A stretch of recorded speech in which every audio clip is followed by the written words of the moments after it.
உங்கள் சத்யாவில் இப்பொழுது ஆடி அதிரடி தள்ளுபடி. சென்னை சிந்தாதிரிப்பேட்டையில் இருந்து கோட்டையை நோக்கி பேரணி நடைபெற்று வருகிறது. தூய்மை பணியாளர்களுக்கு நீதி கேட்டு ஏராளமானோர் கோட்டையை நோக்கி பேரணியில் ஈடுபட்டிருப்பதாக அண்மை தகவல் வெளியாகியிருக்கிறது. கூடுதல் தகவல்களை தருகிறார் செய்தியாளர் ஜுபின். ஜுபின், இப்ப தூய்மை பணியாளர்கள் பேரணியில் ஈடுபட்டிருக்கிறார்கள், என்னென்ன கோரிக்கைகளை முன்வைக்கிறார்கள்?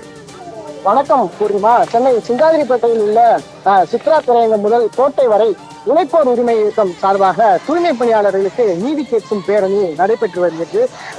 இந்த திமுக அளித்த தேர்தல் வாக்குறுதியில் 285 நிறைவேற்ற கோரி கடந்த ஆண்டு தூய்மை பணியாளர்கள் 125 நாட்களுக்கு மேலாக போராடி வந்தனர். அந்த போராட்டத்தினுடைய ஆகஸ்ட் 13 அன்று 2025 அன்று காவல்துறை நள்ளிரவில் ரிப்பன் மாளிகையில் போராடி தூய்மை பணியாளர்களை கைது செய்தனர். அந்த கைது நடவடிக்கையின் நினைவாக இந்த பேரணி நடைபெற்று வருகிறது. அதே போல இந்த ஆட்சியில் குறிப்பாக அரசாணை 62 படி தூய்மை பணியாளர்களுக்கு உரிய சம்பளமானதை வழங்க வேண்டும் என்ற ஒரு கோரிக்கை மற்றும் கழிவு அகற்றுதல் மற்றும் குப்பை அகற்றுதலை முழுமையாக இயந்திரமயமாக்க வேண்டும்.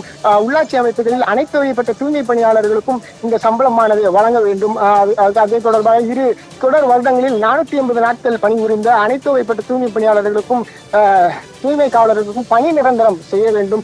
தூய்மை பணியாளர்களுக்கு தரமான வீடுகள் கட்டித்தர வேண்டும் என 7 அம்ச கோரிக்கைகளை வலியுறுத்தி தமிழக வெற்றிக்கழக அரசாங்கத்தை கண்டித்தும் இந்த பேரணியானது நடைபெற்று வருகிறது. ஏனென்றால் உச்சநீதிமன்றத்தில் அரசாணை 62 படி சம்பளம் வழங்க வேண்டும் என்ற தீர்ப்புக்கு எதிராக வழங்க முடியாது என தமிழ்நாடு அரசு தெரிவித்ததாக உழைப்போர் உரிமை இயக்கத்தின் தலைவர் வழக்கறிஞருமான கு. பாரதி அவர்கள் தெரிவித்தார்கள். அதே போல இந்த பேரணியில் 1000க்கும் மேற்பட்டோர் கலந்து கொள்வார்கள் என எதிர்பார்க்கப்பட்டது. ஆனால் தமிழகத்தில் இருக்கக்கூடிய பல்வேறு மாவட்டங்களில் இருந்து 500க்கும் குறைவானவர்கள் தான் இந்த பேரணியில் பங்கேற்றுள்ளனர். பூர்ணிமா,